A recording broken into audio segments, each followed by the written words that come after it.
This is Rachel, my guest today. Rachel is the frontwoman for a local Portland band, Valkyrie. She also co-owns a local recording studio where she helps other musicians record and produce their own music. Yes. Welcome, Rachel. Thank you. When you're writing or performing music, is there a version of yourself that shows up that doesn't exist anywhere else in your life? Yes. Yeah. That's actually like the whole reason I write. It's very therapeutic for me, and specifically when it came to naming the project Valkyrie, I just kind of like gave up on music for a while, and then I came back, and when I came back, I was like, I need a specific songwriting space to really just like be dramatic and loud, because I had just like a bunch of traumatic experiences happen. Yeah. And I was like, I just need to like be super loud about it because I haven't been.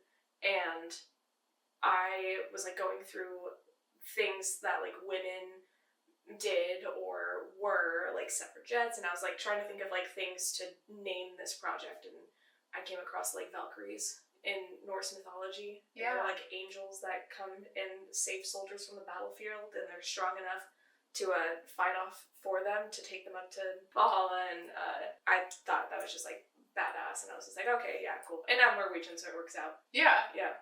And Valkyrie was you for a long time, right? Yeah. And then now it's like the whole band. Yes. The band is you. Yes. I went to school for engineering after creating this idea of Valkyrie, and I started performing like while I was in college, and I had known Dan through sound engineering. We were doing that together. Yeah. He heard me perform a song at an open mic, and he's just like, these are supposed to be rock songs, aren't they? And I'm like, yeah, but I don't have a band. And he's like, well, let's make one. Yeah, let's make a band. Yeah. Do you feel differently when you're creating music for yourself versus helping someone else find their voice in the studio? I always struggle with stuff like that so bad. I'm not a very like collaborative person generally. And so I always like have a way that I would do things. I'm an only child. Yeah. And so when like I'm trying to help someone else do something, it's like really hard for me personally to be like, to have space for like their voice or whatever, because it's like, no, just like do it this. Things could be so much easier if you just did exactly what I told you to do. But like having a recording studio, especially since you are a musician, like is it hard for, how does that work? Like how does that feel? How does that work? It's interesting because I feel like the people that we've had in the studio thus far are all of our friends, or people that like are friends of friends but know us pretty well, regardless of what happens. And so it's interesting because some of them are like kind of expectant of us to put on, because there's like a sound engineer, there's a mastering engineer, there's the mixing engineer, and there's a producer, and they're all very different roles. And so I typically kind of land in the mixing engineer realm, which is not the people person typically. Yeah. But I'm also like the marketer and the everything for Valkyrie. So I'm usually the people person, and Dan is usually the recording and mastering engineer.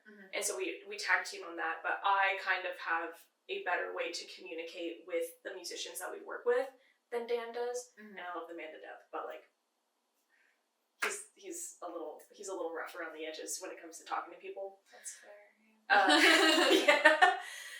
And so I know how he communicates, and then I kind of can like communicate for the rest of the band of like translate it. Exactly, and translate, because it can come off harsh sometimes. Okay. And so I'm like the customer service translator. It's not bad. It's just like it would be better if you did your vowels differently. Basically. Or like, that snare actually, like, it doesn't sound like shit, it just sounds bad. Like it's not working the way you think it's working. Exactly. Yeah. But luckily we've never had to say that in the studio, and we kind of just let everyone do their own thing. It's a lot of miscommunication though, I would say. Yeah. Because people are just kind of like, well, they're musicians, they get it, and we're just kind of like, you still need to tell us like what you want it to sound like. Yeah. Or it's not going to sound the way that you want it to sound. But we do our best, and coming from like a music background and being able to like talk to them, I feel like it's easier for me when I recognize that they're like wanting something, and I can like go out of my way and be like, you know what, I can think what you're trying to say is you want it to sound more like this, And in order for us to do that, these things would need to change. Yeah. So that's helpful. Yeah. Yeah. I went to school for graphic design. That's what my BA is in. And I tried to do freelance. I feel like they kind of expected us to go into freelance, and so that was like a lot of what the degree was around. Yep. And one of my first freelance projects was like a branding project for a wedding planner. Yeah. She wanted to like rebrand herself and like all this stuff. She showed me like a million examples that are all looked really similar of like what she wanted with like her logo and stuff like that. So, you know, I like went home and like made her that. Yes. And I like gave her 2 versions, but they were like pretty similar. She was like really clear. And she like looked it over and she's like, yeah, it just doesn't like feel like me. And I'm like, I don't know you. Yeah. You're a stranger. I'm like, I'm 21. I don't know what it feels like to be me. Like, I don't even know what to do with that. And I imagine like visually, it's like, I feel like it's somewhat easier to have like a shorthand, you know, for like, oh, you know, like I want it to be pink or something. Like, I don't know how to explain, like, I want it to like feel like cotton candy, like in music or whatever, you know, and like, I'm sure the different musicians have different ideas of what like spooky. Yes. Like what spooky sounds like. Yeah. You know, like I'm sure for someone it's like a little bit like whisperier, and for some people it's more like metal or something like that. Exactly. And so I can see how that would be like a really difficult like ships past the night kind of communication thing where like you're saying one thing and they're saying the same thing, but they like aren't meaning the same thing. Exactly. There's one specific client that kind of comes into mind that we've worked with a few times. And there have been several songs of theirs that like we have not released because they're just like, it just doesn't hit the mark. And I'm like, I've gone through, I've asked you for like sonic inspiration, I've asked you for like your favorite artist. I felt like I knew you pretty well. Yeah. And like I try to like help them, but there's just like some people just like cannot communicate to save their life, and it ends up being fine, but it's just like it's so like dizzying. And then at the end of the day, they like also ask us again to like help them out. And I was like, why you don't? You're like, was this fun for? Was everything else that you've done harder than this? Like, was this easiest? Does no one else want to work with you, or do you just like me that much? Because I don't understand it. Dropping the lore here, our original bassist passed away. You were talking about that at your show. Yeah, that has been asked because he was a really good friend of mine, and so that happened late last year, and we didn't know if Valkyrie was going to go on, and so we like didn't play anything in November. We canceled like 12 gigs because we were just like booking it, like playing every weekend. Yeah. And so we canceled everything in November and a lot of December of last year. And we had 2 things. I kept 2 things on the books. There was a show at the High Watermark that we played. And I was like, that took me forever to book. We're going to play it. And then there was the EP release show. And those were the only 2 things. And I was like, okay, it happened at the end of October. And I was just like, let's see how like we feel in like a month. Yeah. And if we feel good enough, we, you know, can proceed with like the High Watermark show. And if we have to drop it, we have to drop it. And then I met up with Bradley early November. I like went to a show. I did like an acoustic thing. Still super sad. And I was talking to my friend Tyler from Positivity Club, and we were just like yapping about what had happened. And he was just like, oh man, like I wish my bassist could like cover for you, but you know, like he's got stuff going on, like he's going on vacation. And I was like, yeah, that's fine, it's the holidays.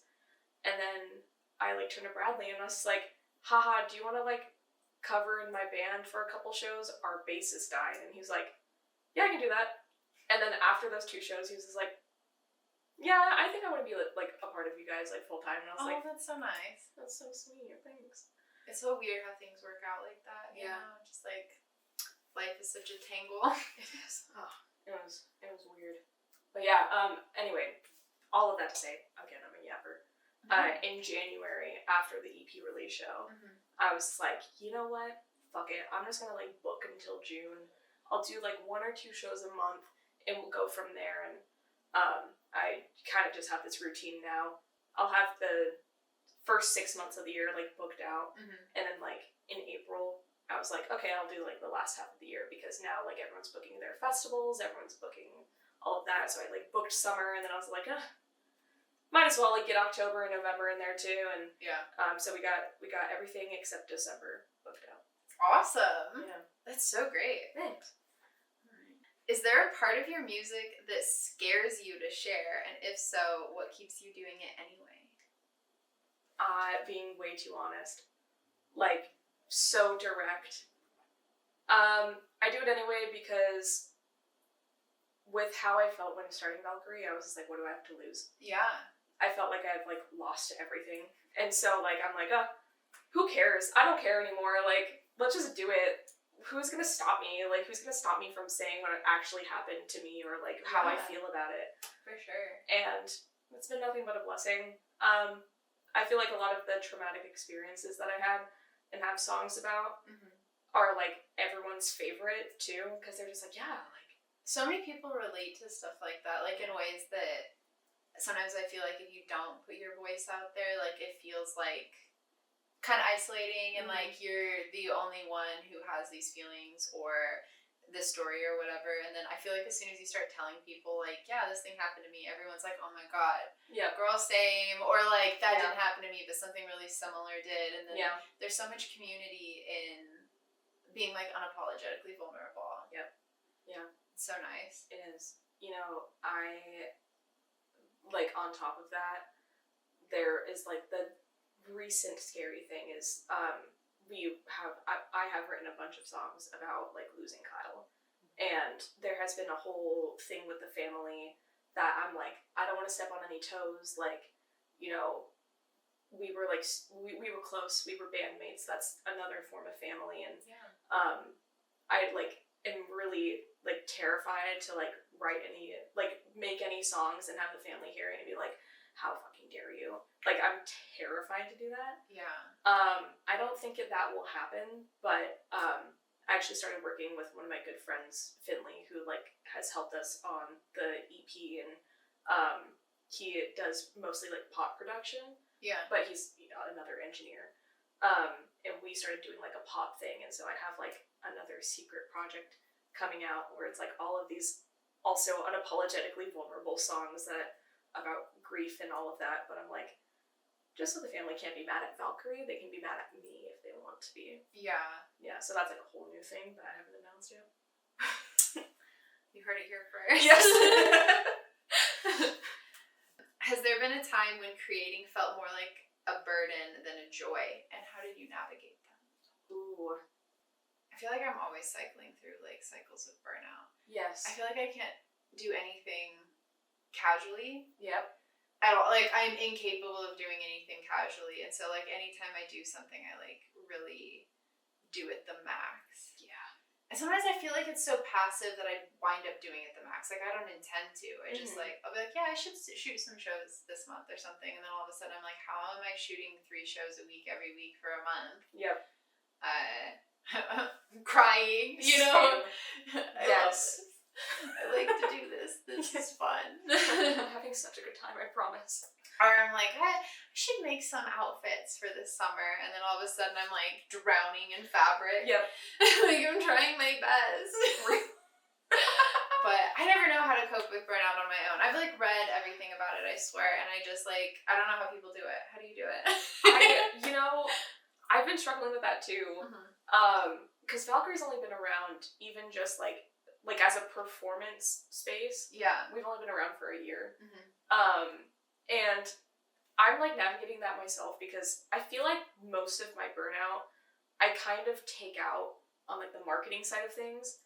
And so it's like showing up to shows with bands that I'm either already friends with or like I'm trying to network with. Yeah. I come off as like maybe like very standoffish instead of like kind, or maybe a little too like customer servicey rather than like myself. Yeah.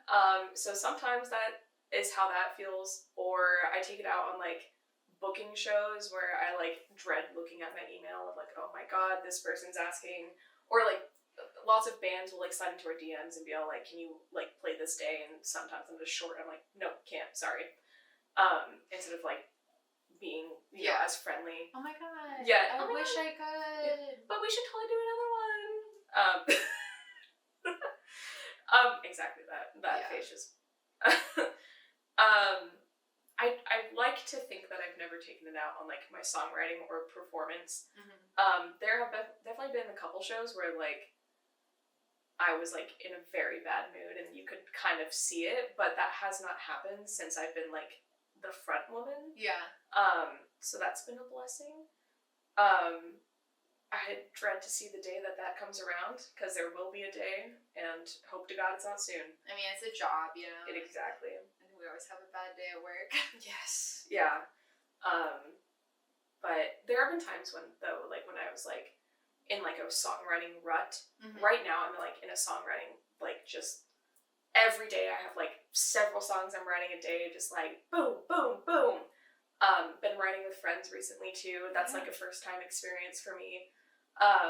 But I would say like, you know, last summer I was like trying to like write things and I just couldn't to save my life. And so I feel like sometimes I just kind of am like, fine, you just have to like sit down and like force yourself to actually just put like a verse down. That's all you have to do. Just like, if it's bad, it's bad. You never have to use it ever again. But like, don't limit yourself to the like times when you have like a creative burst. Like, just like keep the muscle going. Yeah. Even if it's just like just a little burst. How do you guys handle the marketing? This isn't one of my questions. I'm this is what my job is. Yes. I'm a marketer. Yeah. And I feel like of the musicians I know, there's a lot of different like feelings towards marketing, I guess. And whenever I see a band doing it well, I'm always like interested in like what that looks like for them. I do all of it. I'm the sole person who owns all the Valkyrie accounts. I make the flyers for shows. I do all the booking. I have a background in marketing, so like it was like helpful. Yeah, for sure. Yeah, I feel like it's hard to always like. Do you feel like it's hard to explain marketing to people? Because I feel like it is. Yeah, and like I mean, I went to school for graphic design, which now my program I believe is called visual marketing. So like while I didn't directly go to school for like business, like marketing, marketing was pretty heavily ingrained in my degree program. So I mean, I had relatively rigorous, intensive training in it for 4 years, and then an internship, and I'm trying to think, when did I get out of school? Like 8 years ago. So like I've been working in it since then. So for me, it feels really logical and it makes sense. Yes. It's like make content that will inspire, like if you have a goal, create content that will result in that goal. Yes. And I feel like a lot of really creatively minded people that aren't necessarily analytical have a hard time of thinking in this like cause and response or like a cause and reaction way of thinking, especially with marketing. Like they're great at like writing songs and like having a vibe and eliciting an emotion that way, but if you're like, you want people to follow your Instagram so that they will come to your shows. So and they're like, I have a new song out now. Subscribe. And you're like, no, these are strangers. Why should people listen to your song? I have so many friends in bands who ask me like for advice, and they're like, you need to help me with my Instagram. I was like, okay, first of all, I'm on the Valkyrie one all day, every day. Not only just doom scrolling, but you like take note of things you see. Sorry, no. I'm just like no, please do. It's because like it's hard to talk about. I totally agree with you. Like creatives have no idea, and I've said the same exact thing that you said, which is like, what do you want people to think when they see your post? And they're just like, well, I want them to come to my show. I'm like, and what is good about your show? And they're like, well, I don't know. And I'm just like, well, you need to know that. Yes. What is good about your music? Why are you doing this? Like, if you don't have a reason, because I know the reason that I'm doing all of this. I've been very explicit this entire time. Even like when I came up with the idea of Valkyrie, I like had this like piece of paper and I drew out like stage outfits, and I was just like things I would like feel really confident in, and like things that I want to do, and I have like paragraphs of like what I want to resemble when I'm Valkyrie and stuff like that. And I was just like, it's very like I want to impersonate or like encapsulate a certain energy. And I have known this the entire time. You can also just make music to just make music, but at that point, why are you having a social media? Exactly. Like what are you trying to do for the outreach of social media if you don't have an idea of where you want to go? Yeah, and I feel like there is this whole, like, chain of steps that, like, people want to just go from, like, point A to point C, where it's like, have song, post on Instagram, and it's like, you need to know why you're doing that. Yeah. And like, you really do have to, like, sit down and kind of go through this mental exercise. And potentially going through this mental exercise can take 5 minutes. Yeah. Just, like, depends on, like, how clear your thoughts are. Yes. But, you know, you need to sit down and be like, okay, I'm a band. My product is my music, theoretically. Or a ticket to my show. Who's my target audience? And how do I get there? Recently, I was working with friends that are in a band. And they had a plan. Plan is a strong word. Yes. They wanted to go full time with their music. Yes. And they've been making music and, like, recording it. They can self-record, luckily, putting it on Spotify for a year or so now. Yeah. And they had been asking me for help with, like, their social media, and I had done so much. Yes. Like, I made them, like, a whole plan. I made them, like, a release schedule. Yeah. I had, like, examples of just, like, content they could make, like, all this stuff. And they kept coming up with these, like, put our music over any random clip of nothing and then just say, like, stream our music. And I was like, no. If someone you didn't love showed you this video, like, would you stop on it? Like, on average, you have 3 seconds for someone to make a decision whether or not they're going to scroll. So, like, in someone's leisure time, you can't feel comfortable asking a stranger to do a favor for you when they don't know you. Exactly. And, like, you're not giving them anything. So, like, why are you expecting them to give you their time and their, like, to, like, follow this, like, whole scavenger hunt of things you have to have them do, like, go to my profile, find the link, click the link, go to another app, sit there, listen to 3 minutes of this song. Like, why are they gonna do that? Yeah. I was finally just like, you have to just, like, look at TikTok or Instagram or whatever. You can think it's stupid, but, like, if you want to make money with your music, you need to have, I did the math, it was like 20 million streams. I don't even think I'm exaggerating. It might have been more than that. Yeah. To, like, make a salary for 2 people. It was like 20 million streams a year. Yeah. And I was like, you have, like, 300 monthly listeners. Yes. So, if all of your monthly listeners stream one song, and all of your Instagram followers are different than your TikTok subscribers, then, and each of them listen to one of your songs one time a month, you still have, like, 1,000. Yep. You need 20 million. Like, therefore, you need to get more followers. Yeah. So, and you need to get more followers who are interested in your music. And you're not going to get there by just begging strangers to do stuff for you. Yeah. You have to, like, make something that is, like, interesting for them that they're, like going to want to watch. And, you know, I was, like, trying to make lists of, like, just look at these, like, 70 TikTok videos. I literally typed in guitar, and, like, here were, like, the top 7. Like, just do that. Yeah. And it was just, like, it's so hard to, like, explain to people who just want to share their music. Yeah. And it's, like, making something for someone. Making something is such a gift. Yes. And not everyone gets the opportunity to live a life that allows them to create. Being able to share the things that you create with, like, literally thousands of people is a gift. Yes. And I feel like it's easy to, like, look down on, like, TikTok or whatever as being, like, kind of a silly, vapid thing. And I mean, a lot of the times it is. But also making interesting, engaging content that allows you to share the things you make with, like, millions of people in real time. And crowdsource the opinion, like, the genuine opinions of, like, the entire world, good, bad, and ugly. Yes, yeah.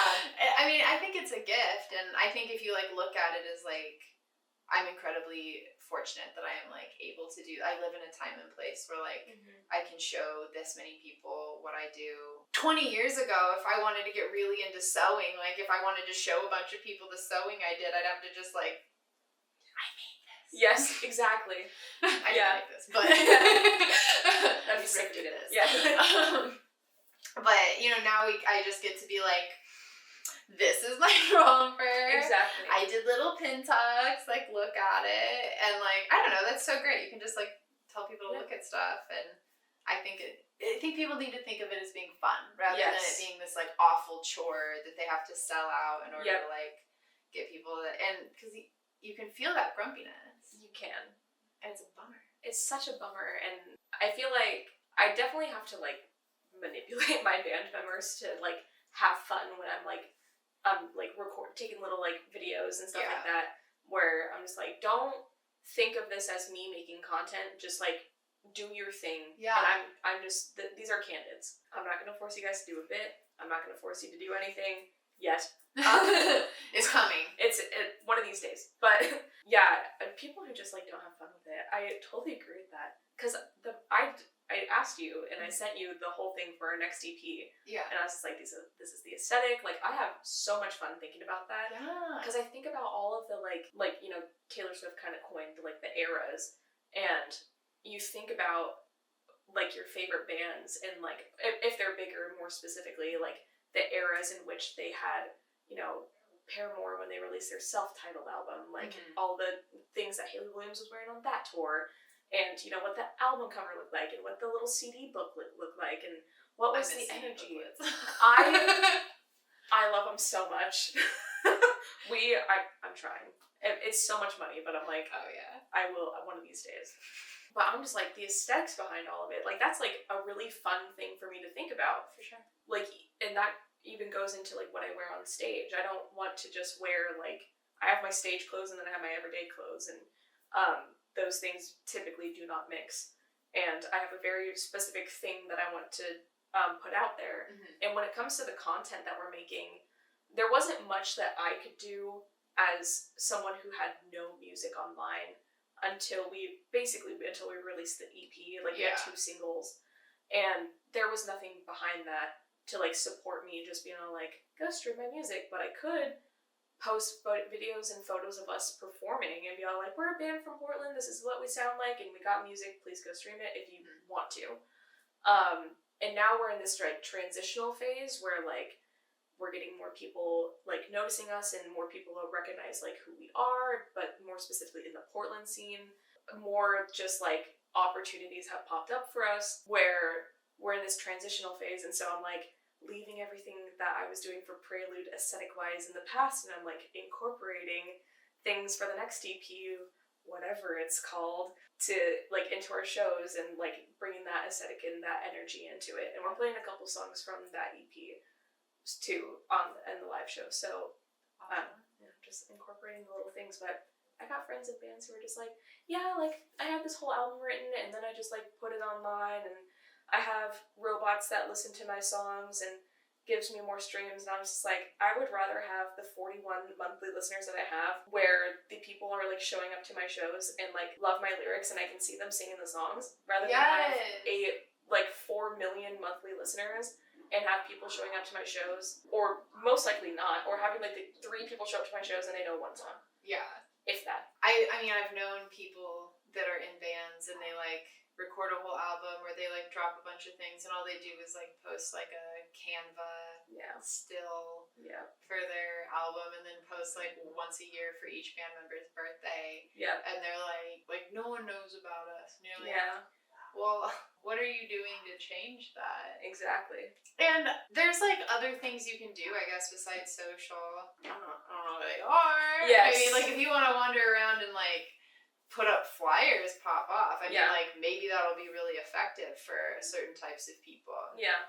Certain types of bands, whatever, or I don't know, word of mouth or whatever. But like you're gonna have to put forth effort because other people are putting forth effort. Yeah. And so like if your voice isn't equally as loud in that space, like you can't expect the completely ambivalent public to seek you out for what? Like for what reason? You might be the next Mozart. Who knows? But like, you have to convince people to listen to you. I love talking to like my friends in bands about these things, and I love like seeing like how they perceive music and how they perceive going about being in a band. Yeah. And it's just so funny to me how, first of all, just like how different I tend to be because I have that marketing experience. I'm like, I don't know exactly how to hit 1,000 monthly listeners. I'm learning that as I go. Yeah. And I'm not looking for that validation right now. What I'm looking for is like, I got right now 10 consistent people who show up to every single one of my shows. Yeah. Not every single one, but yeah. You know, if we're playing 4 a month, they show up to 2. Mm-hmm. And that's like all the validation in the world to me, that I make music good enough to make these strangers into friends of mine who just like my music. I don't know, just like seeing people's mindsets, and then I will ask bands about how they perceive other bands, because that just naturally comes up, I feel like. Yeah. And I will see like how they feel about how other people are going about it, and then like my perception of how people are going about it. And all of these people are the people who ask me for advice, and I just like kind of see like where people's heads are at, where at the end of the day all of these people hate the marketing, or they don't know how to go about the marketing, but like don't want any help. And it's, I don't know, it's just like interesting. Or they like want your help, and then you tell them, and then they'll do something else, and then they want your validation, and you're like, I told you what I thought you should do. You didn't do it. Yeah. Now you're asking like how I think you did. Like, bad. Yes. I think you did bad. I think that you are a small band from Portland, and I think that you're trying to reach an audience for people on the East Coast, or a general thing, and I think that you should start where you are. Yeah. And sure. I think that would be like my biggest advice to anyone who's asking me for my opinion. Yeah. Start where you are. Yeah. Go from there. I tag all of my posts like in Portland. Oh, for sure, same. Actually, I have a lot of people from high school like following me recently. It's so weird. They're just like, they're either like stumbling upon, like they're re-downloading Facebook, and I just like auto-populate everything to my Facebook. Oh yeah, same. So they either stumble upon it there, or just by like absolute circumstance they come across my page, which has happened a couple times. And so I've had this like influx of people from high school coming around, being all like, oh my god, you like do music now? And I'm like, I did back then too. But y'all didn't want to talk about it back then. It's fun. I remember what y'all did. Pepperidge Farms, remember? Yes. I am not a perfectionist at all, and so, but, so like, something's done when it's like good enough. I'm very much like, if it's good enough, it's fine. Which serves me really well, I think, in a lot of ways, and then also limits me in a lot of ways. And I'm always interested in people who are more like perfectionists, and like how that serves and limits them as well. Yeah. Because like I get a lot of stuff done. Yeah. Like I'm one of the most productive people I know. Yes. But everything's like fine, you know what I mean? Like, I don't know. I sew a lot, but if you look very closely at anything I sew, it's like, Yes. And like I've had people be like, oh, you should like sell stuff, and I'm like, oh my god, I could never sell this. Like, it looks fine on me, but you don't know what it looks like on the inside. Yeah. Kind of stuff. I'm always so interested in like people who have this like really high standard, like how that works for them. You know, I only have high standards for my songwriting and my vocal performance. I would say. No, your vocal performance is really great. Thank you. Yeah, I pay a lot of money on lessons. Yeah, I did that for a long time. Hell yeah. Yeah, I would say, for songwriting, super perfectionist. I wanted to say what I wanted to say. And, like, those videos that you caught of us at Alberta Street Pub, the only reason I didn't post them, I was just like, I cracked right there. Can't post it. Do you have any questions for me? I do. I have a few for you. Yeah. So because you do a lot of concert shooting. Yeah. You also do just, like, regular shoots. Yeah, as well. Portraits and stuff. Yeah. Is there a separate process for when it comes to like mixing mediums, so doing concert photography, and then how do you go about combining your style along with the client's vision? Ooh, for live music, I almost never get a brief or anything like that from the band, which works out great because I can only take pictures of what exists and from the vantage point that I can reach. So some venues have like a photo pit, but most of like the local venues, like where local bands play, don't have a photo pit. So like, and I'm relatively tall, so I'm really aware of like how much space I take up when I'm taking pictures, especially with like a big camera like over my head. So I try not to be in the front center for very long, because it feels rude, and I'm not paying to be there, and I don't think like the band wants to look out and just like see me and my big black camera. I think they want to see like their fans having fun.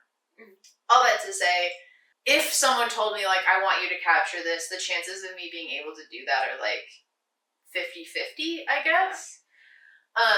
So luckily I don't usually get like a solid brief from the band before I'm doing that. It's just like, take pictures of our set.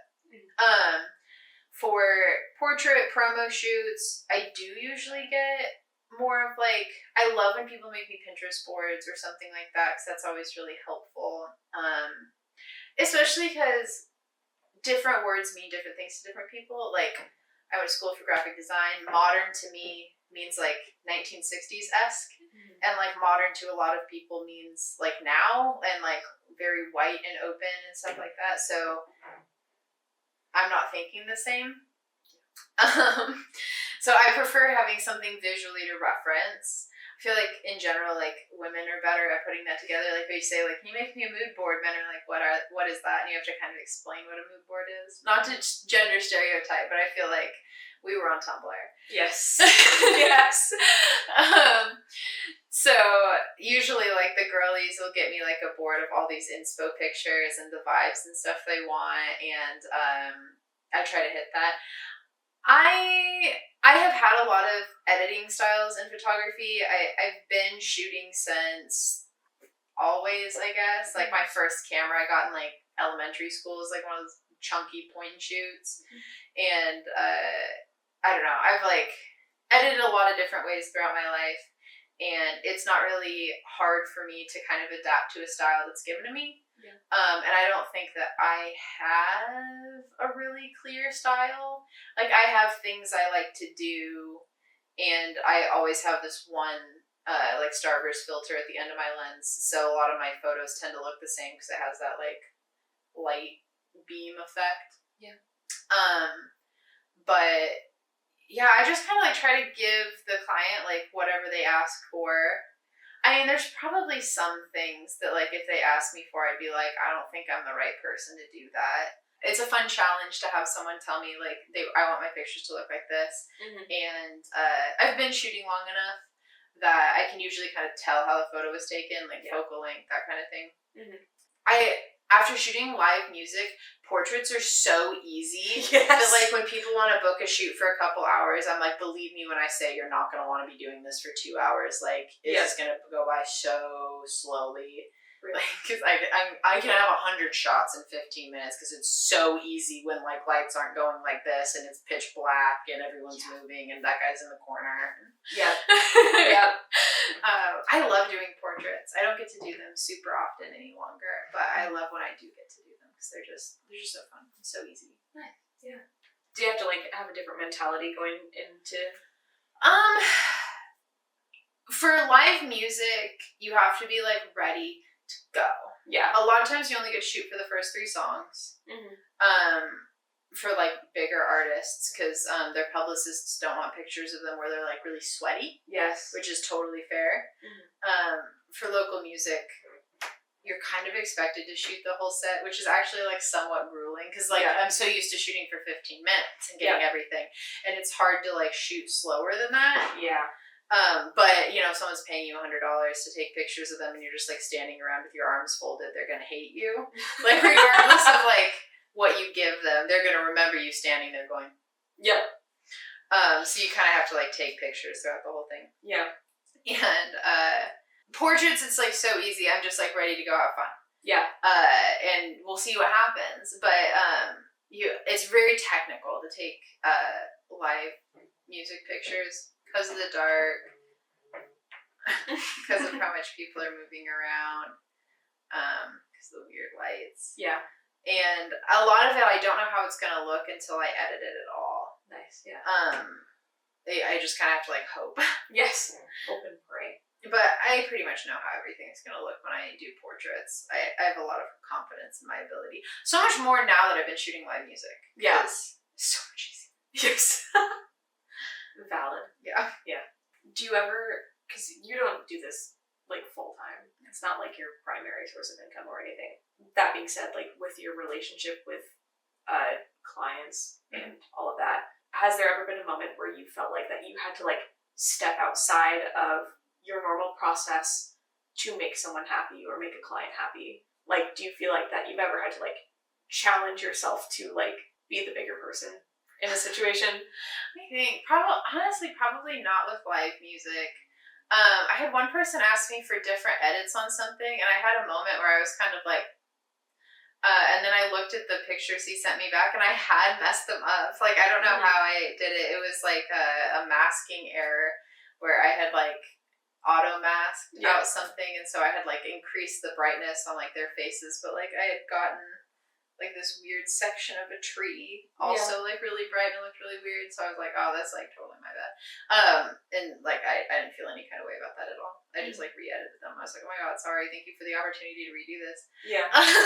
Not just being like, she sucks, we're not using her again. Everything's been so chill recently. Musicians are so easy to work with for the most part. Honestly, the hardest clients that I've ever done are the people you're doing for free. Yep. I had a professor in college whose like motto, he said it all the time, was work for full price or work for free if you really believe in something, but never work for cheap because it's just like not worth it. And that's so true. The people I charge the least to are always the ones that are like so demanding. Like if you say you'll do something for free for someone, like they want every minute of your time. Yep. Like they want 200 photos. And it's like, no, you don't. I guarantee that you don't want 8 pages of pictures. Yeah. You're not going to go through them. It's going to seem exhausting to go through them. Like, unless it is your wedding, you do not want 8 pages of pictures. You're going to hate that. You're going to hate your life, and you're going to hate me. Yes. You're going to get really tired of seeing your face. But, like, for paying clients, they usually, like, they know what they're getting, and they're happy with it. And I turn photos around so quickly that I feel like that mitigates a lot of, like, people haven't been like anticipating something for a while, and then when they get it, they're like, oh, they get it the next day, and they're like, oh, that was so fun, and look at pictures of it. Yes, yeah, which is really nice. In like past lives as a graphic designer and stuff like that, I've definitely had to like go above and beyond and stuff like that to make people happy. And it honestly, it burnt me out so much. Like you wind up doing your paid work and then doing like 3 times more work for free, and I was like a freelance graphic designer for like 10 minutes because I was like, I can't do this. I don't know how people do it. Yeah, I can only imagine. Because like even just like doing the studio, which is like 2 separate things in my mind. I have friends who are clients who overestimate the amount of patience that I have for what they are expecting at the front price, because Dan and I own the studio outright. And so all of the gear, it's mostly Dan's, but it's ours. Yeah. We're full-time musicians. We do session stuff as well. So like we'll play on your track. If you cannot get the guitar solo sometimes, Dan can do it. Dan will just do it without telling them sometimes. And maybe I shouldn't say that, but that's funny. I love that. He's never done like anything noticeable like a guitar, but like there is something wrong with the bass, and it would just be way too much effort to like get your band back down here, record the entire bass part just because the amp failed in this one specific area.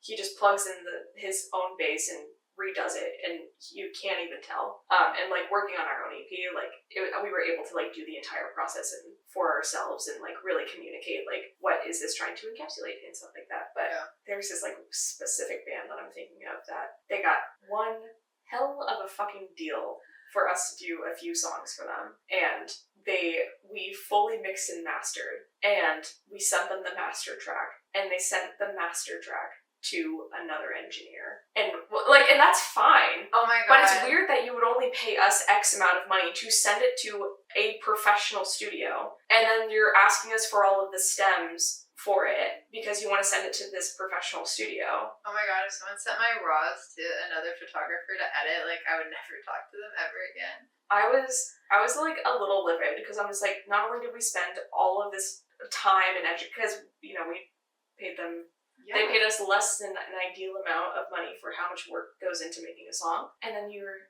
sending it to whatever studio, the Hollowed Hall or whatever. Like, what do you mean? Why?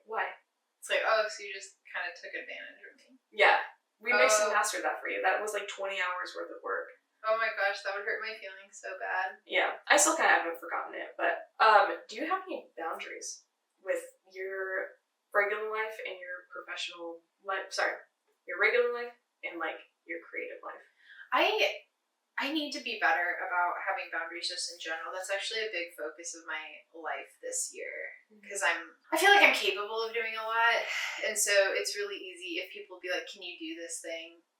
Of course, I can do that thing, but maybe in context, you know, like, can you do one more shoot, one more shoot, one more shoot, one more shoot, you know, and like there has to be a certain point where I'm like, maybe I shouldn't work 7-day weeks. Yeah.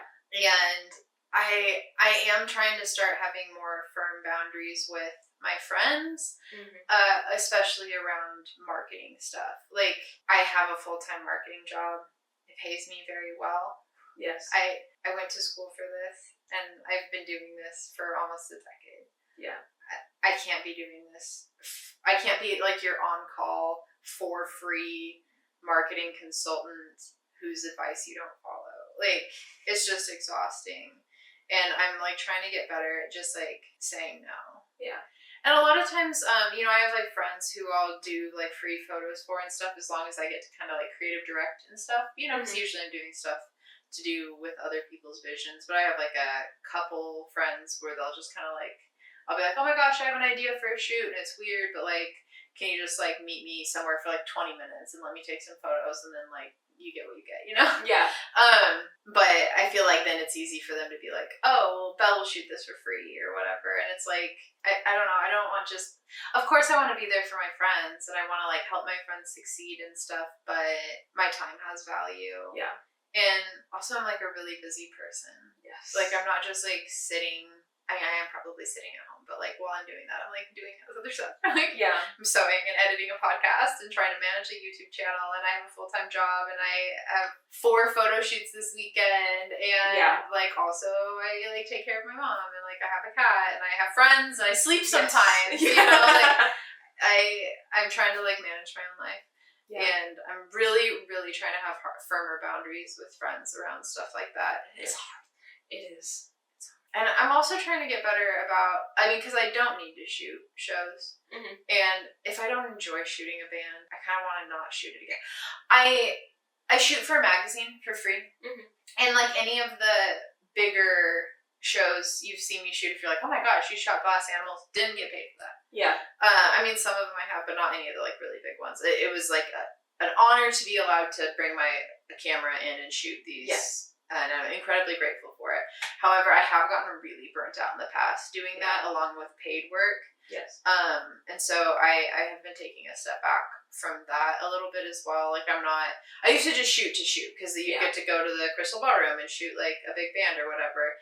But I don't know, I'm just like getting older, I guess. Yeah. And like I'm 30 staying out until like 9 on a leaving my house at 9 on a Wednesday and like getting back at like midnight and still having photos to edit. I mean, I edit them the next day, but still, it's grueling. And I'll do it for a band that I really care about, but like, I don't know.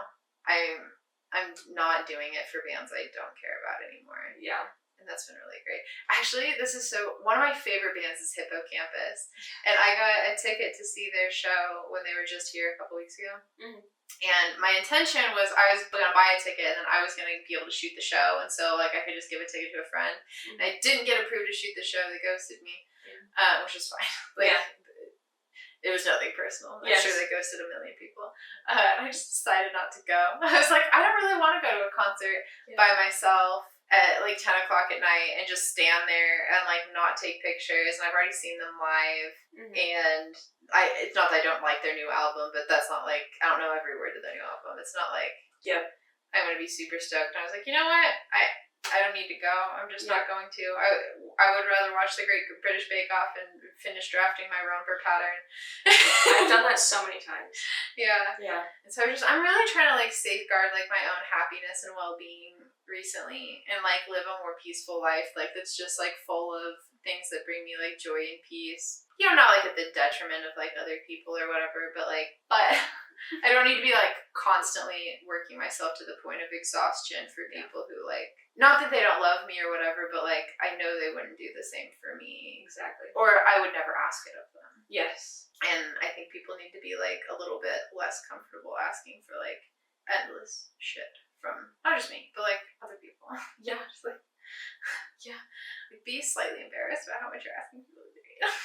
I've been doing a lot on social media lately, and I've been really bad about keeping up with photos on Instagram because I'm like I'm just doing too much editing. I know, I had to look at my feed and I was like, fuck. Okay, my feed looks cute, and so it's like I feel like I can camp on it. Yes. All I've been posting lately are these like meetups at Burn Money Studios. Yep. Finley goes. You should go to one of them. Finley has been trying to get me to go to one forever. Yeah, you should go. They're really fun. Yeah. I'm usually really, really shy in groups, especially groups where I clearly don't fit in. Yes. And it's like a lot of like rappers and stuff, and I'm like, yeah. No, when I saw that you did that, I was like, okay, cool. And now I feel a lot better going in. It was so ingratiating. Everyone was so nice, and like, there's this one guy, King Ado is his Instagram. Literally the world's nicest person, and I think he could tell that people like needed icebreakers and stuff, so he just kept posting like off the wall questions to everybody. Nice. I've been talking about it to everyone who'll listen. It's just been like so fulfilling. Yeah. And really fun. And I've taken some like photos I'm really proud of there. Hell yeah. And it's just been like fun to just like vibe and stuff and like kind of go somewhere where nothing's really like expected of me other than to like kind of participate, and everyone else is participating equally. Yeah. Even if they are just like observing and listening and like weighing in, and some people are only doing that. Yeah. But it still feels like they're an active participant. And it's been really great. You should go. That is on the list of like priorities, because like Finley and I like work really well together, and we just can like you'll see it when I go. Yeah, you'll see Finley seems really great. He is. Oh my god, I fucking love that guy. So I wanted to ask what your creativity gave back to you. Oh my goodness. Honestly, it gives me the opportunity to meet like a lot of interesting people, which I'm really grateful for, because I moved to Portland not knowing anybody. I actually lucked out that like someone I had been passively friends with in high school moved here right before I moved here, so I kind of knew one person. Yeah. But through like the music scene and photography and stuff, I had the opportunity to meet so many interesting people, and it's also been really gratifying to me that I've kind of been able to like connect other people to each other somewhat, which has like been really nice.